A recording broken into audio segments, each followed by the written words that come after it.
Yeah, just honestly, like just have an open conversation as comfortable as you are. It's not a Mhm. quiz or anything. So I'd say that this will differ to all the other usual media conversations, which is very, what's your background, where'd you come from, da da da, and what's your style of cooking. We don't really want to talk about that. We want to focus more on like what you really feel, how you approach certain things.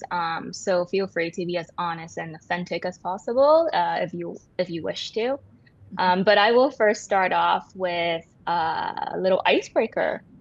So just Sure. quick fire rounds. All right, coffee or tea?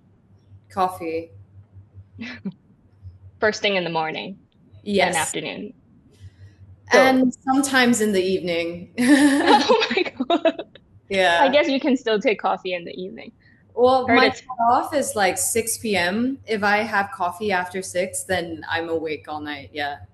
okay. Glad you know what the cutoff is. But I also heard recently like 90 minutes after you wake up should be the best and better time to have coffee. Um, Mhm. yeah, just so that your body is awake and you're utilizing the caffeine and optimizing it as much as possible. So that was Mm, really interesting. Yeah. interesting. And all right. And what is your wellness routine? I go to the gym. I try to do that once or twice a week. My wellness is, I think, trying to have a very steady, like sleeping pattern, going to bed at the same time, waking up at the same time, eating reasonably healthy. And I'm doing this thing now where I'm eating vegetables first before, like in my meals. If I have like different components, I would eat the vegetables first. I watched somewhere that this really changes the way that you like metabolize food, Hmm. put it to use. So yeah, and Yes, certainly. supplements. I take a lot of supplements. Mickey is Yeah, also I think here with my third coffee. yeah, once you get to a certain age, like supplements, it's so critical. And especially like with our kind of schedules, right? In the kitchen, you just don't have the time to eat. But yeah, fiber to line your gut, Mhm. 100%. Well, now that we've gone into kind of like nutrition and talking about that, you studied in the UK with Yes. nutrition and food science, right? Yeah. And then you decided, okay, I'm going to work in the kitchen now. And you had a job back in, or had a stage or a job back in the States, and Mhm. set up with also Blue Hill at Stone Barns with Dan Barber, right? Yeah. So I've been there, and that experience in 2018 was incredible and amazing. And I think you've kind of witnessed the full choreograph um, of how they've set up their ecosystem, from the well-tended growers program at Stone Barns all the way to the reintroduction of the einkorn grain and then their mushroom vault. So even to like how the chefs and the servers just like dance into the dining room to like present their dishes, I think it's just so beautifully done. And so subtle in a way. So, was there a specific moment, maybe like a taste or a conversation that you had with a chef or a farmer, or something that you saw behind the scenes when it clicked that food could be a regenerative act, and not just a creative one? Um, Yeah, absolutely. I think being at Stone Barns honestly was like going to another 2, 3 years of university, and focusing on food and agriculture as well as cooking it. But I think that was when I really learned about the importance of like soil health and for me, because I'm very interested in the cuisine, the cooking part, I think it was learning that tasting vegetables straight from the ground after it had been treated or being in a certain kind of soil or harvested at a certain period of time at different soil temperatures, how that really affects the flavor of each ingredient.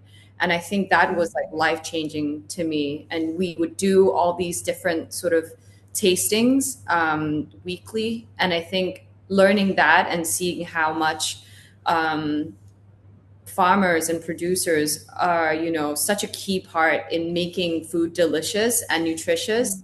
It's just so fascinating. Was like a new kind of like a light bulb moment for me. Light bulb. So that was probably some of my favorite moments in discussing about the flavor profiles and the characters, textures of all these plants and vegetables harvested from a very well nourished soil. And I guess most restaurants, when they do talk about ecosystems and environment and social health as well, social health of the farmers, very previously the topic of soil health isn't really up there. And Dan Barber really brought that onto the table and made it an educational component of his restaurant, right? So that's really cool. And so when you returned back to Thailand and built Baan Tepa around heritage and biodiversity, what was harder than you expected?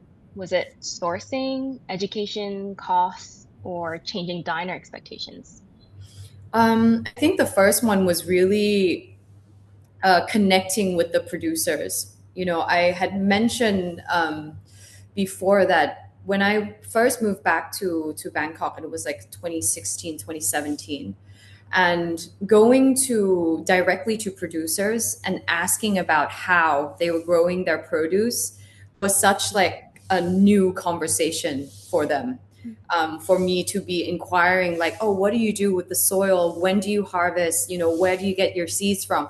All of these things are like conversations that producers back then in Bangkok, in Thailand, sorry, were not really discussing openly and not really sharing about how they tend to their soil. But these are the things that they've been doing for generations.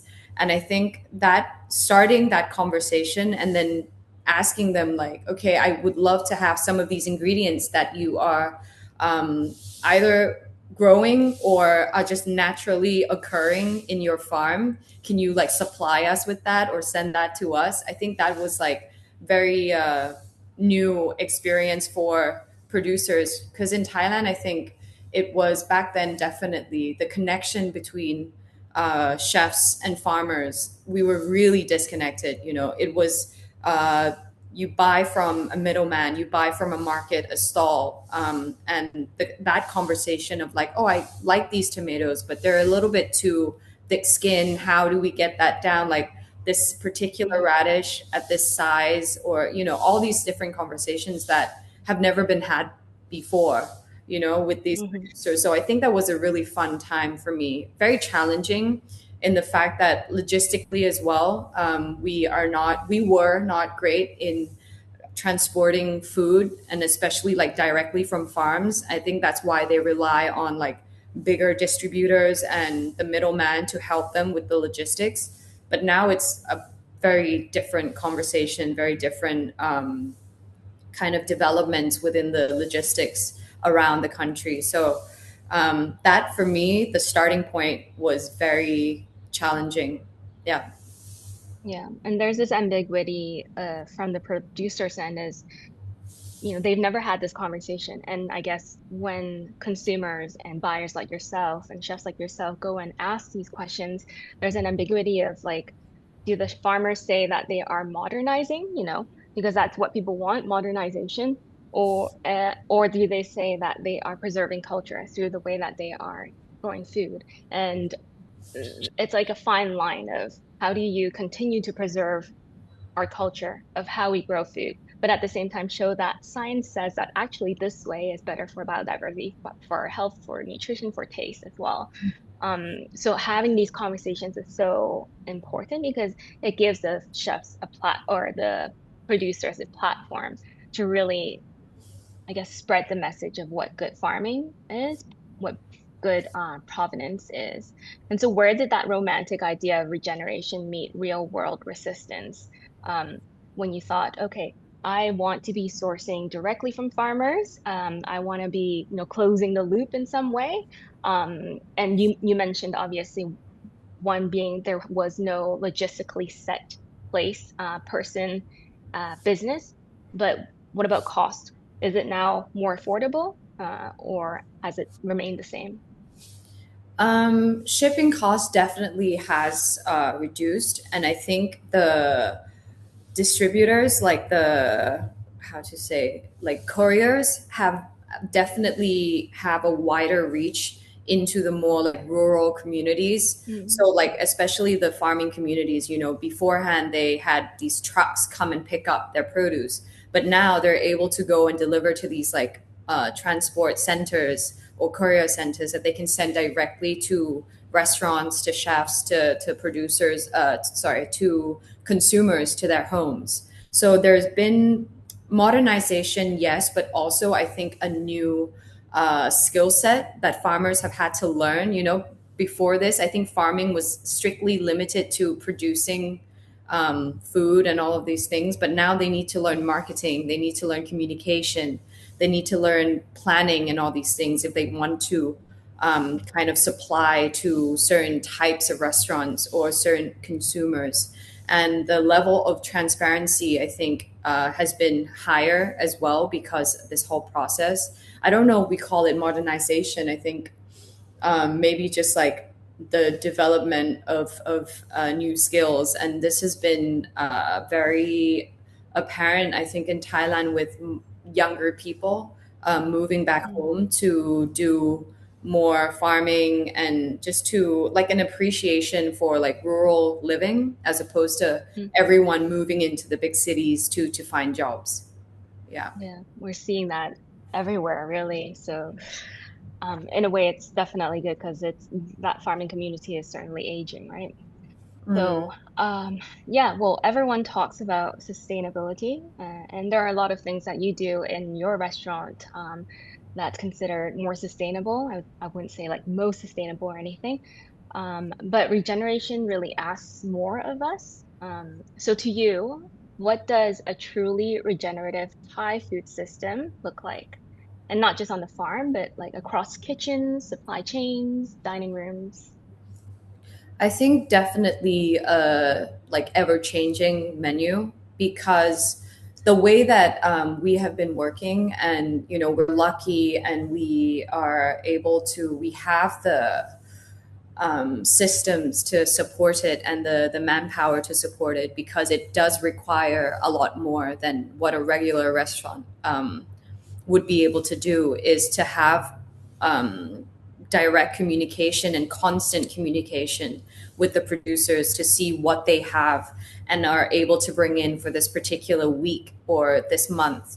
So that first of all, I think the most important part would be a menu that is flexible enough to be able to support very seasonal produce. And I say seasonal, but I mean things, like I said, change from week to week. So if something happens at this particular farm and we have to source somewhere else, we need that backup and we need that immediate, conversation with the second farmer.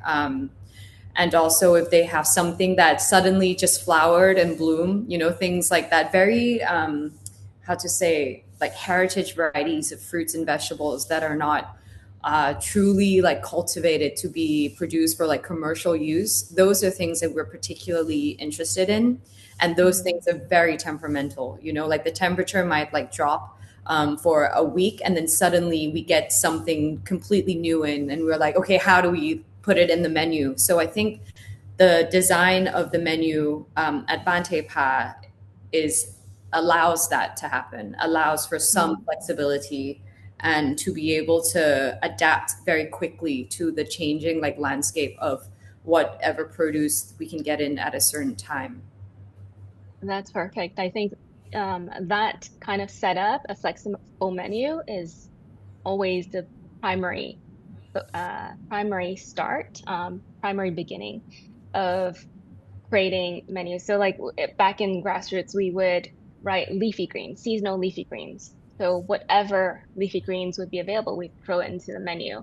That allows you guys to be flexible, you guys to be creative and along the way as well. And more chefs definitely need to just incorporate that, just one ingredient that you can be flexible on your dish, and working directly with the producers and having that conversation in a way it's harder because you do have to maintain that relationship, but at the same time, if that's your goal and that's a focus of your restaurants, it just becomes like part of your operations, right?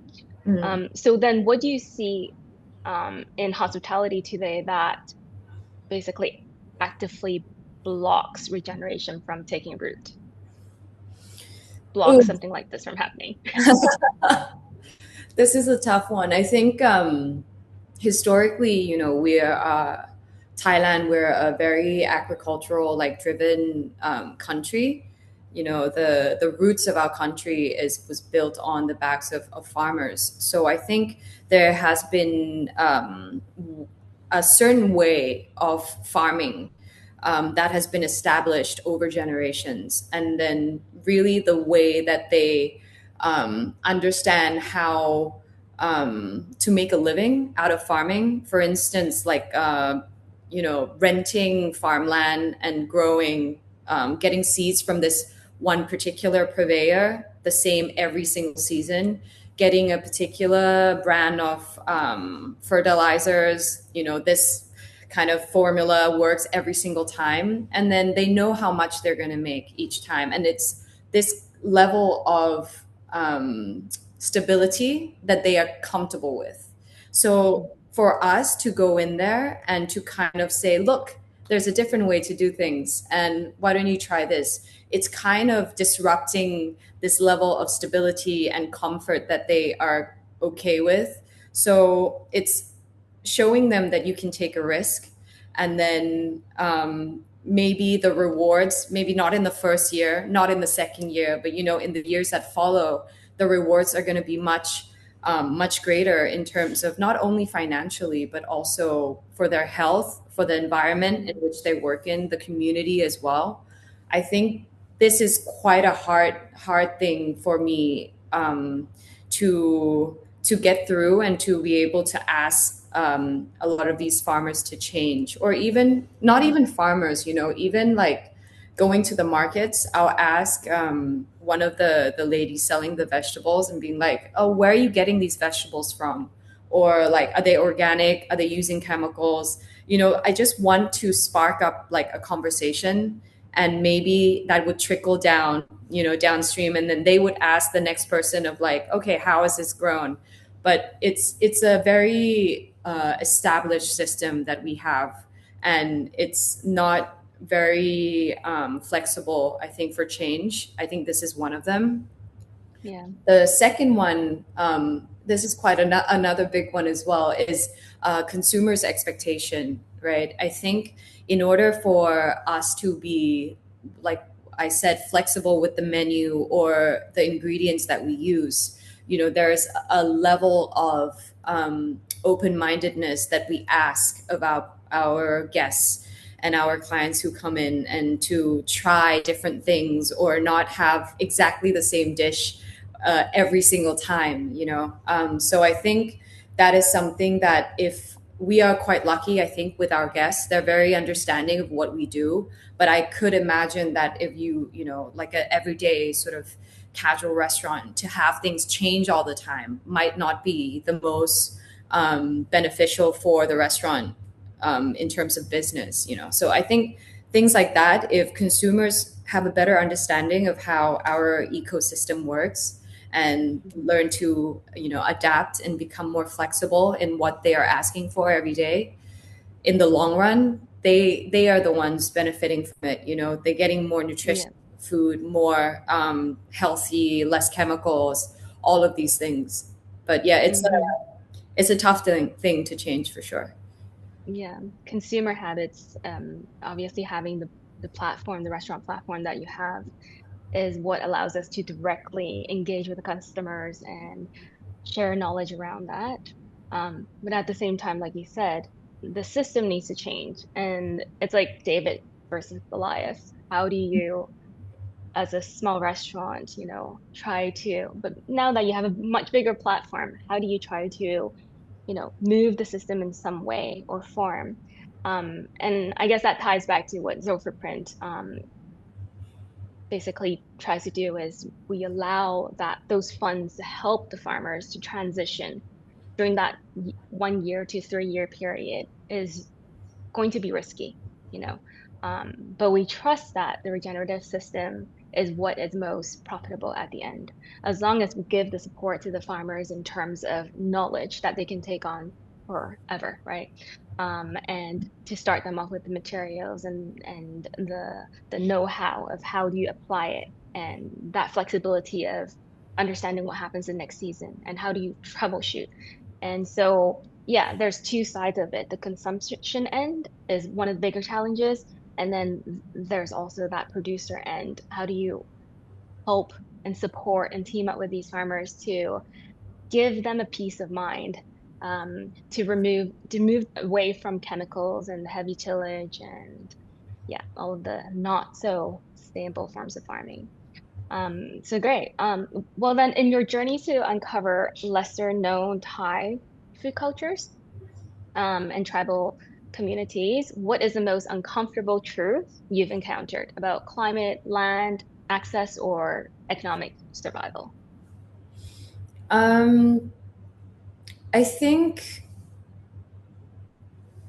mm, I think the move away from farming and from agriculture has been one of the big ones. I think, I mean, although it is reversing, at a certain rate, I think there's still a vast majority of young people out there who maybe don't see so much value in their like homeland or their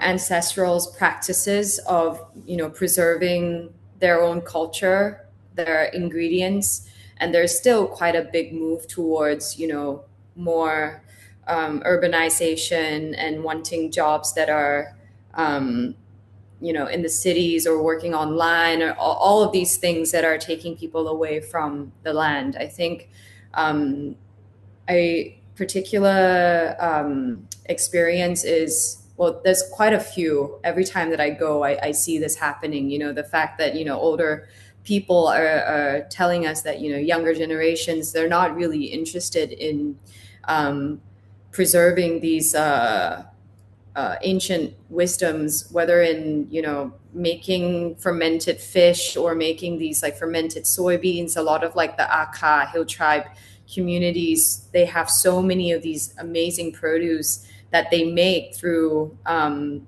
because of the way that they live or where they live. They have all these like very interesting smoked products or fermented products, but the know-how of a lot of these preservation techniques and fermentation techniques are getting lost because there's not another generation that is coming in to take all this knowledge and develop it further. So I think this is something for me that I'm a little afraid about. I think if when going to these places, it's like who's going to carry this legacy on? Who's going to share this knowledge with the world? So I think that's one of the very important reasons of why we go on this Baan Tepa on tour trips, is to learn and to collect as much information as we can. Amazing. Um, so, have you seen a lot of different ideas around farm tourism lately? So young Yeah, people are, yeah, willing and wanting to go back to the farm, but then they're building it as like more of a service. So they have the bed and breakfast, the farm where a section of it you can actually come for a hobbyist farming, and of course a big social media kind of coverage or um, a follower following so that people can see what's going on. And I think that that's an idea that allows younger people to want to go back to the land, right? yeah, And you can make it as creative as possible. Yeah. Do you see yeah. that in Thailand a lot? Yeah. I think the agricultural, like tourism sector for us is very important, and it's becoming much more relevant to young people. And I think it's like that move towards like slower living and this like slow life kind of ethos is becoming something that younger generations are interested in. I just worry that it's not happening fast enough in Mm, order to keep the knowledge of these, older traditional, more traditional, like, wisdoms alive. Yeah. Yeah, for sure. All right. Well, then what responsibility do you think chefs have? Not just to like showcase these communities, but like to protect and empower them. Well, I think what we are um, able to do the most is to, represent them in our restaurants, in the menu design and planning. And because now you can't like deny how important, social media is, I think we try to use our restaurant social medias as platforms of sharing more of this knowledge and more of this information, and traceability of where we're getting our produce from, and having the producers really meet the clients or the guests who come to Baan Tepa. That's why we do the garden market once a year, the producers market once a year, where we invite our producers and all these like communities that we go and visit to come and showcase their produce. Just one of the small things that we're able to do. But apart from that, I think just supporting these communities and showcasing these ancient like wisdoms and techniques through the menu is probably what we are able to do. Yeah, the market pop-ups that you do is pretty, I'm guessing it's a lot of setup work. Yeah, And- yeah. So it's 2 days a year, and last year was we were very lucky. A lot of people wanted to come and meet the producers, and Mm, yeah, we're very grateful for the support that we're getting for that event. Yeah. amazing. I'll try to maybe like make it in time for your next one in Bangkok. Love to meet Yeah. everyone. Cool. And so we've read somewhere or heard somewhere from an interview where you said cooking food becomes much more than the work of chefs.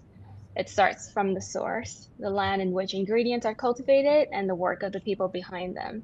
It made me wonder if I could do more in my career as a chef, creating something that could have a lasting impact on the community around me.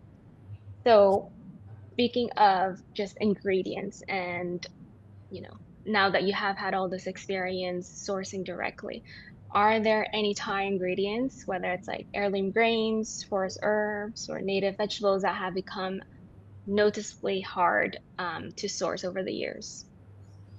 Mm, I would say certain kinds of very like native fruits that are not, like I said, have not made it through to like the more commercial markets. For instance, like we are using four different varieties of rose apples, and two of them, in the past 5 years, 6 years that we've been open, we've only had them for two. So it's like the climate that's like changing. If it becomes Mm, too hot too quickly, or if it rains too heavily, some of these trees, the flowers kind of fall too early and they don't become the fruit. So this is a lot of this we're seeing in very like I said, very very native and not commercially farmed fruits.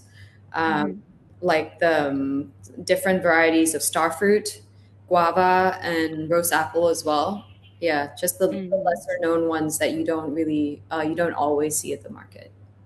And so when you don't receive the same thing the next season, you're looking to replace it with something else, right? Yeah, yeah, we're Yeah, changing. or So we change the whole have, dish. Yeah. yeah, yeah, exactly. We have a dish that is completely open. Basically, it's like the order list is like blank, blank, blank, blank. So depending on like we have a market runs every Tuesday. So whatever is there, or whatever we know is in season, whatever the farmers like reach out to us that they have, that's what goes in it. Mm. Do you think that chefs have a duty to preserve the demand for more diverse ingredients, biodiversity, or do you think that sometimes innovation means that loss is imminent? I think it really depends on the chef and the person. To say that it is a duty, I don't know if that would be right for every single chef. Like some chefs are very successful in the way that they work and are very good at what they do because of the ingredient that they have, you know, that particular ingredient that they work with.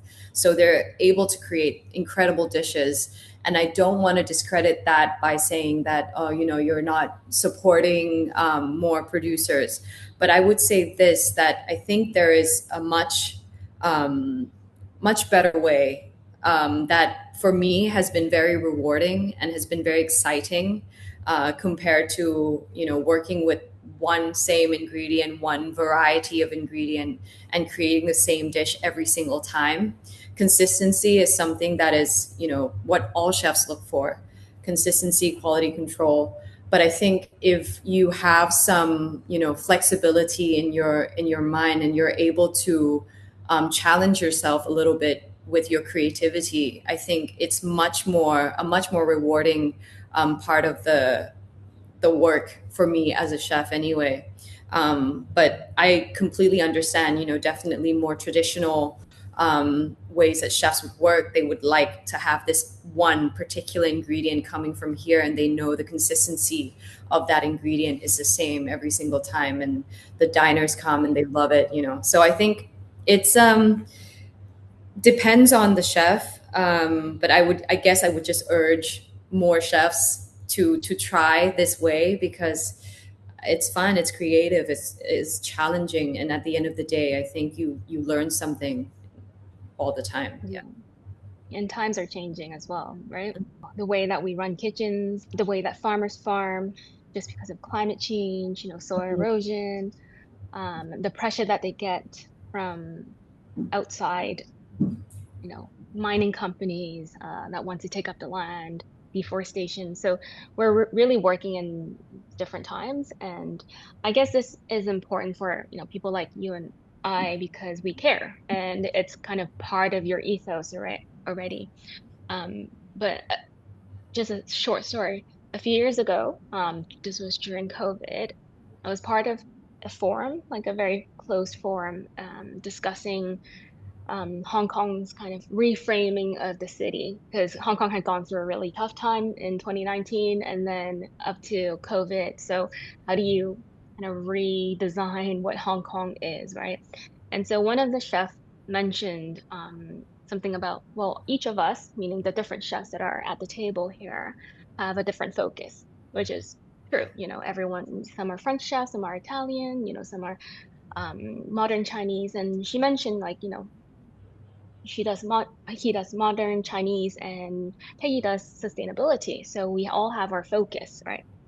But now that we know that things are changing in the world, and we're entering an era where chefs can no longer separate, I guess, excellence, winning the stars and earning the accolades from the responsibility to climate, farmers, and the future of food. Um, what do you think a platform like Zero Footprint means in order to channel together, crowdfund it collectively to work towards something that allows all of us to contribute, but with as little effort as possible? Like, what do you think it means for the industry? No, I think you know, an organization like this is something that helps sort of bridge the gap a little bit, because you know you're reaching consumers, chefs, producers, and you're bridging the gap here, and you're basically saying that, look, this is like a conversation that you know, we should have and is relevant to every single one, and it's kind of like showing us that a little bit of work can go quite a long way. And even if it's just means you're a diner and you're just eating out, you know, you can still help within doing exactly what you wanted to do, or your plan for Saturday night, you know, but you can do it a little bit better just by, you know, supporting the cause, and giving, you know, some time and some thought into what the work that you guys are doing with bridging this gap between the farmers. So I think is very important. And you know, something that I'm very honored to, be talking to you guys today and be a part of. So no, Mhm. I don't think there's a lot of organizations out there like you guys. So I think that we definitely have room to grow in this sector. Yeah, so no, I think it's Cool. great. Nice. And I'd say the hospitality industry has long celebrated kind of this hero chef culture and hierarchy. Do you see that regenerative thinking, especially as women in leadership like us, can quietly redefine what authority looks like in kitchens, and then supply chains and the future of Southeast Asian cuisine? Yeah, yeah. I mean, I think part of regeneration is, the development of people as well, right? Um, Regeneration doesn't happen if there's no people working towards it. So I think, from my point of view, is about like the education and particularly the food education of young people that come through, regardless of gender. I think it's what they take away from having worked with us 1, 2, 3, 4 years, and then moving on into what they do next, and having this little, seed being planted, I think, in their way of looking and thinking about food.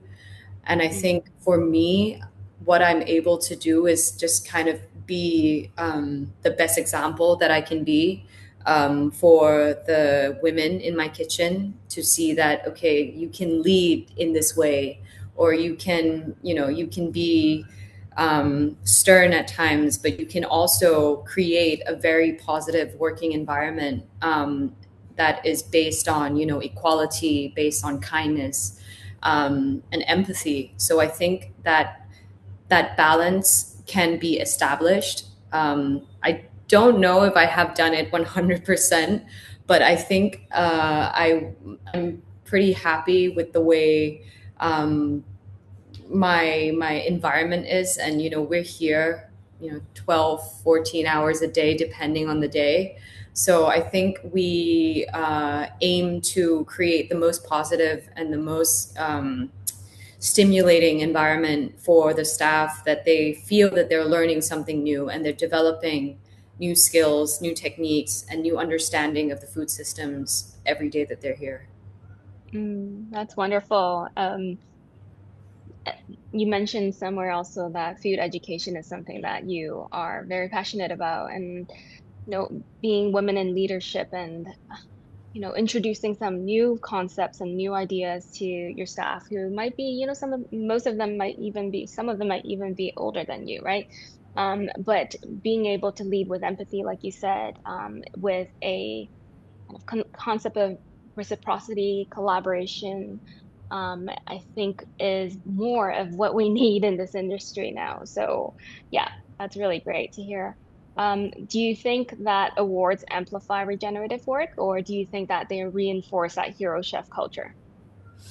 Um, I think it depends on the award, whether it, does one or the other. I would say I've been, pretty impressed with some of the way that the awards for sustainability, and regenerative work has been conducted by some of, the awarding like bodies, that the amount of information that they're asking for, is very thorough. I can tell that they've Mm, done their homework and they want to know exactly what we're doing, how we're doing, and they're covering all the different, aspects of what sustainability, or regeneration is.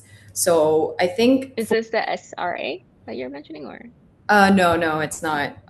Yeah, it's one of them. Mm-mm, So I okay. think what I would say is, I guess I would urge more, of these like awarding bodies to be a bit more diligent in the Mm, ways that they're conducting, their research, and, how they're giving out certain awards. I think, there are a lot of restaurants who are doing really, really good work, and I think if you what these awarding bodies can do is be a platform, you know, to share some of these stories. You don't necessarily have to give the awards, but I think you can shine a light on the good work that a lot of these restaurants are doing within the realm of sustainability. With the hero chef thing, I don't know if it's all just like from the awarding bodies. I think it might be also with the media, you know, like everything that we see online on TV. So I think it's like you can't escape it now, kind of thing. Mm, But I think it depends on real life chefs now how they want to carry themselves, or how they want to what message they want to spread, basically using their platforms. yeah, true. It's very timely at the moment. So I think it's, yeah, totally. And more women need to be leading, whether it's women or men. I guess we just need to be leading with empathy and leading with um, collaboration. And yeah. So I guess we have our last question, but I'm very happy to, answer you any questions that you might have, or, keep talking. So 10 or 20 years from now, when people look back at this moment in Southeast Asian gastronomy, what do you want to be remembered for? Beautiful food, or helping build a system that allowed beautiful food to continue? um Both. If you is have that to choose one. is that asking too much? um well, I think that the latter is something that is, you know, deeply rooted in everything that we do here. I mean, the goal is to create beautiful food, of course, but I think to create a system that lasts, like outlives my life or the restaurant's life, is probably the driving factor that pushes us every day into doing Mm, what we do, which is creating beautiful food, you know? So I think it's all intertwined, but um, that mindset or that purpose is really what drives us and keeps me going, I think. So I'm not, you know, only pursuing um, the creation of delicious or beautiful things, but I think because there's a deeper meaning in all of it for me, that's why I'm able to still do what I do. In the process of creating beautiful food, you want to also be able to do all of these things that's meaningful to you. Right. We call that selfish selflessness in Buddhism, right? Really? So I'm gonna being write selfish about, yeah, that down. being selfish about, or being selfless about selfish. No, being selfless, but at the same time, you're selfish about what you want to gain at the end of the day, right? Um, no, it's been great. This conversation has been great. I think that just in general, you're the first female chef or female who's joining this chat. So it's really interesting to see the different insight and perspectives of like how these responses are, in general. And it's great to just have a conversation around regenerative, not just farming, but regeneration in general. Mm. Um, do you have anything to add? Last Uh, words. no, I mean, I don't. It's been a very stimulating my brain, this conversation that we've had, and I think I have lots more to think about after. So thank you for that. Yeah, you're very articulative, so it's great. And I hope that you'll continue to, do great work, spread the message and support the farmers however you can. We'll help you spread it as Yeah. well, however we can. Um, and of course, if there's any space for collaboration in the future, we'll discuss it. But very much all the best to your upcoming pop-ups. And also in Hong Kong, I hope to bump into you and say hi as well, at the 50 Best. And yeah, Awesome. Thank you so much. Thanks for your time. yeah, thank you. Have a good one. Thank you. Yeah, bye. Bye.